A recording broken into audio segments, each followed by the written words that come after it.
বাংলাদেশের ক্ষমতাচ্যুত প্রধানমন্ত্রী শেখ হাসিনা বলেছেন, আওয়ামী লীগকে আগামী বছরের নির্বাচনে অংশ নিতে না দেয়া হলে দলটির লাখ লাখ সমর্থক এই নির্বাচন বয়কট করবে।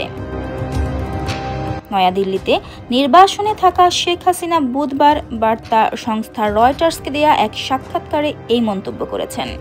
রয়টার্সের ইমেইলে পাঠানো প্রশ্নের উত্তরে তিনি এসব কথা বলেছেন। শেখ হাসিনা জানান, তার দলকে বাদ দিয়ে হওয়া নির্বাচনের মাধ্যমে যেই সরকারই হোক তাদের সময়ে তিনি দেশে ফিরবেন না এবং তিনি ভারতেই অবস্থান করবেন। আওয়ামী লীগের ওপর নিষেধাজ্ঞা শুধু অন্যায়ই নয়, বরং আত্মঘাতী। বার্তা সংস্থা রয়টার্সের ইমেইলে পাঠানো প্রশ্নের জবাবে বলেছেন শেখ হাসিনা।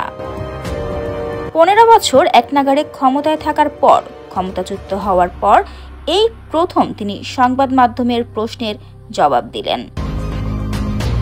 বাংলাদেশে গত বছরের 5ই ডিসেম্বর এক আদেশে শেখ হাসিনার সব ধরনের বিদ্বেষমূলক বক্তব্য গণমাধ্যম ও সামাজিক যোগাযোগ মাধ্যমে প্রচারে নিষেধাজ্ঞা দিয়েছে আন্তর্জাতিক অপরাধ ট্রাইব্যুনাল।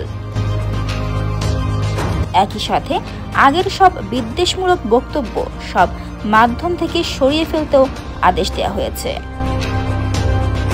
রয়টার্সকে দেয়া ইমেইল সাক্ষাৎকারে শেখ হাসিনা বলেছেন, পরবর্তী সরকারের অবশ্যই নির্বাচনী বৈধতা থাকতে হবে। আওয়ামী লীগের লাখ লাখ সমর্থক, এমন পরিস্থিতি থাকলে ভোটে অংশ নেবে না। একটি কার্যকর রাজনৈতিক সিস্টেম চাইলে আপনি লাখ লাখ মানুষকে ভোটাধিকার থেকে বঞ্চিত করতে পারেন না। নির্বাচন কমিশন গত মে মাসে আওয়ামী লীগের নিবন্ধন স্থগিত করেছে। এর আগে ইউনূসের নেতৃত্বাধীন সরকার দলটির কার্যক্রম নিষিদ্ধ করেছে। আমরা আওয়ামী লীগের ভোটারদের অন্য দলকে সমর্থন করতে বলছি না।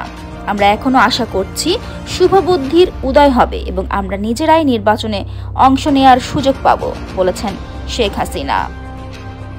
তবে তিনি বা তার পক্ষে কেউ নির্বাচনে আওয়ামী লীগের অংশ নেওয়ার সুযোগের জন্য বাংলাদেশের কর্তৃপক্ষের সাথে নেপথ্যে আলোচনা করছেন কিনা সে বিষয়ে শেখ হাসিনা কিছু বলেননি।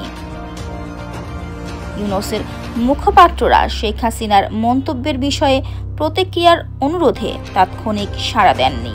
শেখ হাসিনা বলেন, রাজনৈতিক অস্থিরতা সত্ত্বেও আওয়ামী লীগ দেশের ভবিষ্যৎ ভূমিকা পালনে ফিরে আসবে, সেটা সরকারের হোক আর বিরোধী দল হোক, এবং তার পরিবারে এর নেতৃত্ব দেওয়ার প্রয়োজন নেই।